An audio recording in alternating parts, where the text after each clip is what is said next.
Sometimes you look at someone like Roman Reigns, and it's obvious he's the next big thing in the WWE. The luscious hair, the godly body, the ocean eyes you can drown in, pal. Yes. You know he's going places whether you like it or not. But sometimes it's the fans who pick who they want to see on top. In rare cases, WWE listened. Other times, they didn't. Somewhere LA Knight is stressing out. I guess you could say WWE didn't give him a push, they gave him the push. So grab your shovels, everybody, because today we're talking about the most brutal burials in recent memory. Starting with Zack Ryder. When we're talking about how wrestling is unfair, we gotta talk about this guy. This is when the internet got really big and he organically got over by becoming the internet champion, by crowning himself. Let me remind you, this was fresh and new back in the day, and obviously we want Ryder Chan's star. It took a long ass time for WWE to listen, but eventually he beat Dolph Ziggler and became the United States champion. He was involved in storylines with John Cena. It finally seemed like WWE is listening. People are loving this guy, they're chanting his name. Obviously he's going to be the next big mid-carder probably, but he's going places. Here's the problem, people. He got over organically. The people chose him and not Vince McMahon. You see, people, Zack Ryder was in love. He was in love with Eve, which makes sense. She's a beautiful woman. You wanna know why he made a song called Hosky? Well, first he got the push. Yes Game pushed him off the stage, in which WWE are basically telling you, we're pushing this guy. We're pushing this guy like we've never pushed anyone before. I'm already a little sick, I shouldn't do this. Dude was in a wheelchair with a bunch of flowers and saw his best friend making out with the girl he likes. Oh my god, he got humiliated on TV. And he never truly recovered. He ended up winning the Intercontinental Championship years and years later, but that's only because I believe Neville was out of this match, so WWE decided to have a WrestleMania moment, which was a great WrestleMania moment that ended the next night on Raw when he lost the championship. And that was basically it. He never recovered. That was pretty sad. It's not the case of whether you like Zack Ryder or Matt Cardona or not. It's more about, yes, the professional wrestling business is unfair. If WWE didn't pick you or at least like you a little bit, you're not necessarily going places. Rusev. Well, now Rusev is back in the WWE, but people seem to forget how big he was at one point. One of the longest reigning United States champions. He had a great run. He switched countries a lot though.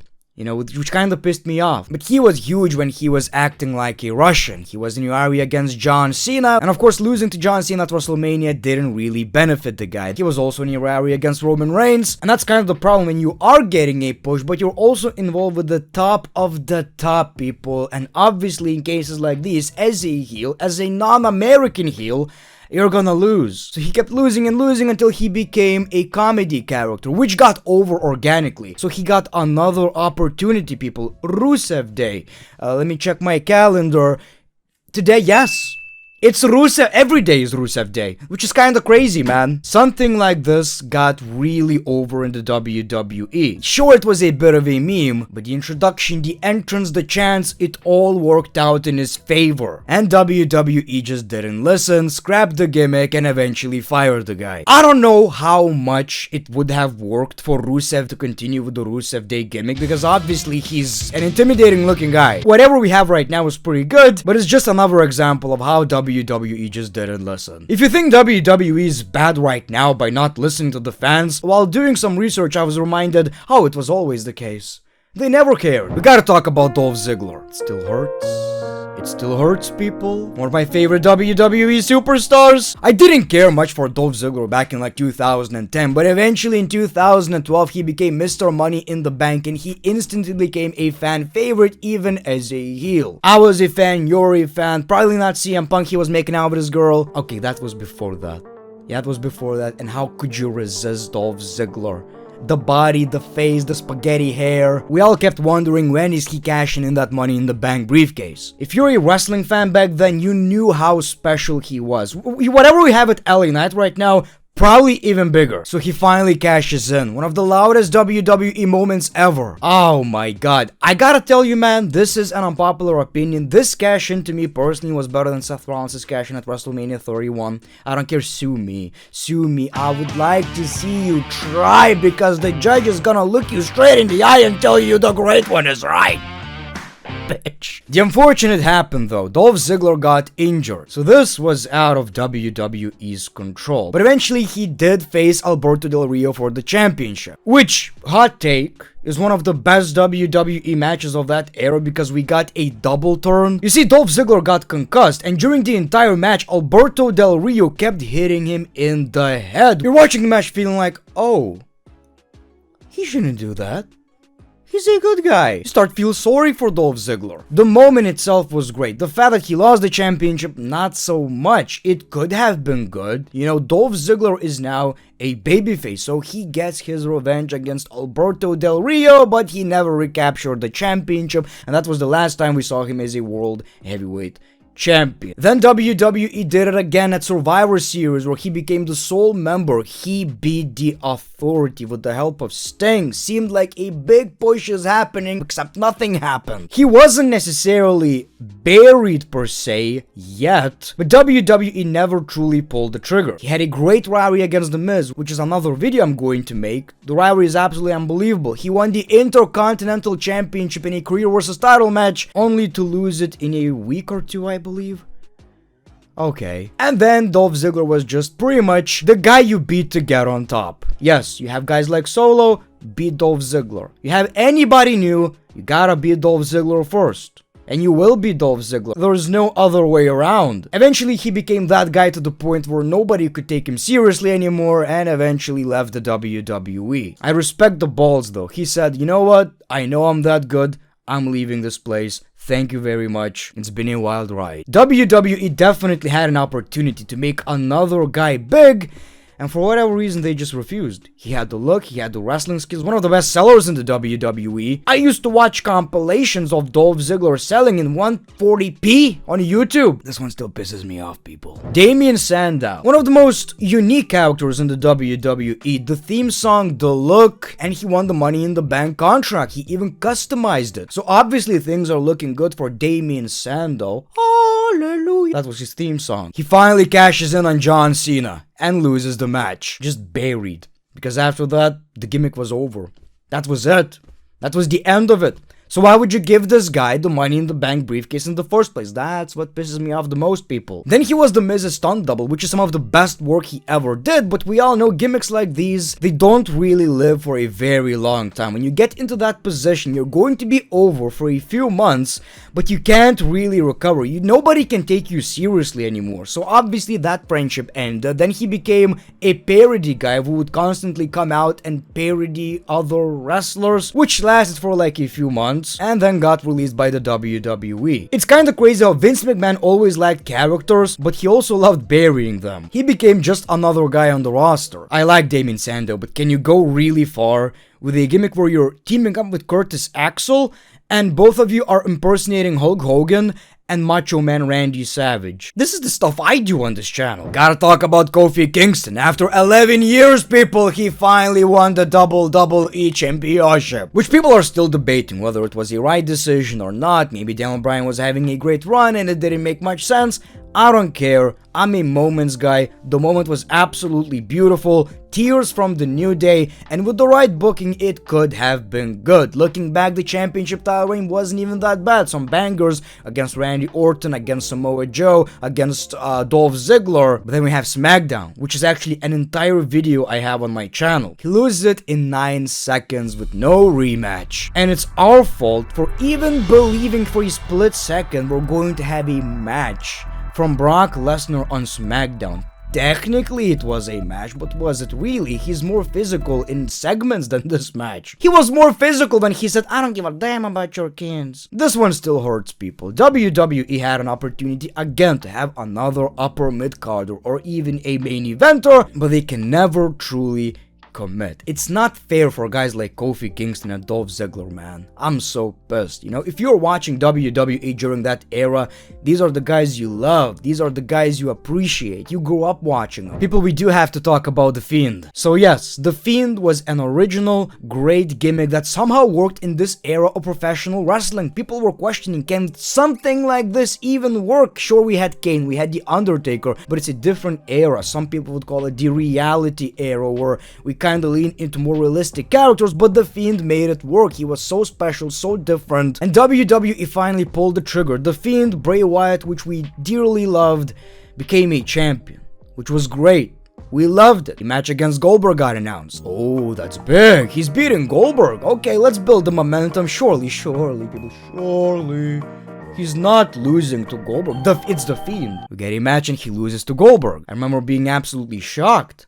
I thought, well, this doesn't make any sense. To this day, one of the worst booking decisions of all time. Not of that year, all time. Now, The Fiend was still doing somewhat fine, but later got released by the WWE. He did make his return, and you know the rest of the story, but the fact is WWE ruined the character. EC3 is an interesting case. So he makes his WWE debut. When he was in NXT, it seemed like he might be the next big thing. He was so popular in TNA, you don't even know people. Once he got to the main roster, he immediately got buried. People were questioning why. Who did he hurt? Like, that's the entire story. He immediately got buried, and then we saw in segments just looking sad because he knew, well, I just got buried, and now I'm in 24/7 championship segments, and I was supposed to be the big thing. You can't deny it, the guy had the look, and that was basically it. Then he got released by the WWE.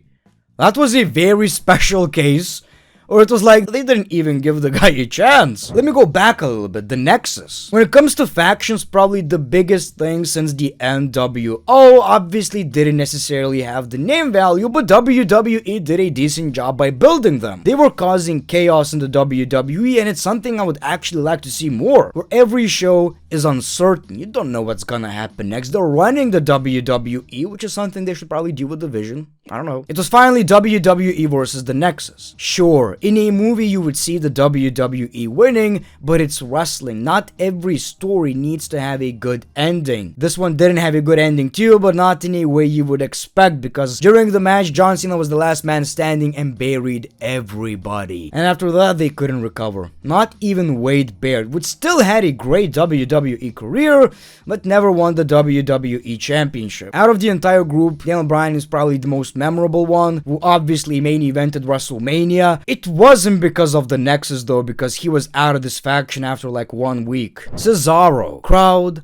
loved this guy. Not only one of the greatest pro wrestlers of this generation, he had the charisma. He had this weird Jason Statham charisma, and we even have Cesaro's section. There was something about this guy people just absolutely loved. To me, he was like Sheamus, which kind of makes sense why they were in a tag team. You see Cesaro in the ring, you know you're about to get a banger. And again, it's the same thing. WWE constantly stopped his pushes. Tag teams is where Cesaro absolutely shined though. Now this is gonna surprise you people, he only won the Midcard Championship once. I legitimately thought he was at least once the Intercontinental Champion, but that was not the case. Like I've said, he shined in tag teams, and The Bar is one of the greatest wrestling tag teams of that generation, in my opinion. You could say he didn't have the right charisma for the WWE, but I do believe he had a different kind of charisma, which worked. It's unfortunate he got released by the WWE. Let's talk about Elias. It's a very similar case that happened with Damien Sandow. So he is a character, which is something WWE loves. Walk with Elias. At one point, he was one of the most fun acts on Monday Night Raw. A concert every week, coming up with a different funny song, talking about how Bobby Lashley sucks. He made it work as a heel, he made it work as a babyface. The problem was 50-50 booking, he never won big matches, and obviously you kinda stopped taking the guy seriously. Then he got this Ezekiel gimmick, which was fun in a way. Fun fact, now he's called LA Knight. He was pretending to be his own brother, and obviously Kevin Owens in this storyline made sense because he's the guy who's watching with us. That's how special Kevin Owens' character is. Eventually, Ezekiel got taken out. He returned as Elias. Yet another case when WWE gives someone something really goofy, it gets over, it's fun, but it's really hard to recover from that. Karrion Kross is probably the most recent one. I don't feel like I need a big explanation for that one. He got really popular on the internet. Every week on Raw you hear, "We want Kross chants." It seemed like he's a Triple H guy. It was just obvious one day you're going to see this big moment and he's going to, be a main eventer in the WWE. Weeks pass by. Nothing happens. Nothing really happens. There's controversy. Is he resigning with the WWE? What the hell is happening? Eventually there are rumors he's no longer in the WWE. Oh, that's a work. WWE are working us. No, they didn't. For whatever reason, WWE decided to not renew the contract. And what's even more weird about that, WWE replaced him with Aleister Black and Zelina, which to me feels like the same gimmick. It's literally the same gimmick and just told WWE fans, "We have Karrion Kross and Scarlett at home." What's also so interesting about it is that Aleister Black and Zelina are actually pretty good. So, it's a very unfortunate case. Another example, except in this era, that being the fan favorite doesn't necessarily mean a lot in the WWE. You gotta have two combinations. The WWE likes you, and the fans like you. Which still ends with WWE must like you. Man, if I was in WWE, I would be the biggest suck-up, man. Oh my god. Shaking hands, Ugh. Triple H, I think your nose is beautiful. Oh my god, I would be the biggest suck-up in the world. Obviously, that's the alternative reality where I'm not 5'8" from Lithuania. I wanna mention Ryback, people. Sure, now we talk about Ryback, I immediately, like right now, I'm talking to you, there's an image, I have an image in my mind of Ryback eating Cheetos right about now. Spicy. But at one point, you don't even know he was a huge deal in the WWE. WWE gave him a regular monster push where he's beating up jobbers, and eventually he interrupted CM Punk, and that pop, man. Sure, we may not love Ryback, but that pop, you don't even know, people. It looked like he's literally the next Goldberg, literally the next WWE champion, but WWE also had CM Punk as one of the longest reigning champions, so it wasn't Ryback's time. Which eventually led to it never being Ryback's time in the WWE. The cheers stopped. The momentum stopped. He became just another guy in the WWE. Goofy gimmicks, awkward promos, mid-card losses. By the time he left the WWE, he went from a monster to a meme. But dare I say he gave us some of the best content in the world. Roided monster-ass looking man kissing Shrek. How could you not a little bit at least appreciate that? Keith Lee. People, this was a fan favorite from NXT. Great matches, lots of charisma, special look. But this is where Vince McMahon steps in. This is an era where Triple H was running NXT and Vince McMahon was running WWE's main roster. So every time we saw someone from NXT, you would get some kind of a gimmick change, theme song change, or something along those lines. New music, new gear, and he was called Bearcat Lee. Yeah, it didn't take him a long ass time to get released by the WWE, and it was WWE's fault. Just a few months earlier, people. He was the last man standing at Survivor Series against Roman Reigns, where we got this crazy ass spot where it looked like he almost pinned Roman. What about we call him Bearcat Lee? What do you have working for you, WWE? What do you have working for you? Shayna Baszler looked like she could be the WWE's version of Ronda Rousey. The issue is, we already had Ronda Rousey in the WWE, so Shayna was just kinda stuck. She was portrayed as this UFC fighter, but always kept losing and never made it big in the WWE. And eventually she got released. It depends on when you started watching, but if you were watching NXT, she was huge. She was huge. It looked like she's a legitimate tough guy. I was about to say tough guy. She could have been the women's division version of Brock Lesnar, but she just became one of the gals on the women's roster, just like Ronda Rousey actually. Overexposure, being in tag teams, it just hurt her credibility. And who could forget this shitty ass match? I want to include Finn Balor, people. Now look, Finn is still doing great in the WWE. He's probably never reaching the top, but he still has a place in the WWE, he's in the Judgment Day, and he's been a constant on WWE television. But what people seem to forget, when the Universal Championship debuted, he was the first Universal Champion and unfortunately had to relinquish the championship the very next day. It seemed like WWE tried something different. This was the beginning of a new era. The brand split came back. he beat Seth Rollins, it seemed like this is our next phase of Monday Night Raw, and when he returned, WWE was just a little bit different. They gave up on the guy and punished him for no reason whatsoever. He was losing against a 69-year-old Kane. He still made it big in the WWE. Multiple mid-card championships, tag team championships, but never became the guy. In a way, in some kind of a way, he did get buried. Let me make an example. Imagine if it was Seth Rollins in that position, and after he returned, right now we would be talking about Seth Rollins like he's a multi-time mid-card champion. Lots of Intercontinental Championship, but never won the world title again. It could have been a lot bigger. Baron Corbin. This is someone WWE were really high on. Very interesting timing though. When WWE pushed the guy, barely anyone really cared. He was lacking the microphone skills. The gimmick didn't work. He became Constable Corbin, a general manager. He didn't even have a wrestling attire, and I gotta tell you, at one point he was one of the worst parts of Monday Night Raw. Again, people didn't really care, but he was getting better on the microphone. His talking style, where he was talking like this, kinda worked in a way. He even beat Kurt Angle in his final match. But in the end, the interest wasn't there. So WWE then gave him a bunch of more gimmicks. Some of them worked, some of them didn't. I still believe the broke-ass Corbin gimmick should have been a thing for a way longer time. Then he goes to NXT, where to everyone's surprise, he actually became a fan favorite. People started loving the guy. He finally got over. He goes to the main roster, has a couple of matches. For whatever reason, it didn't feel the same as it felt in NXT, and eventually got released. So it's really unfortunate that the moment people started liking the dude, WWE gave up. And people, these are just some examples. There are many more. I'm just talking about the most notable ones in recent memory, but let me know more in the comments below. Who do you believe got brutally buried by the WWE? Thank you so much for watching this video. The Great One, peace, love, and hugs. It's been a pleasure.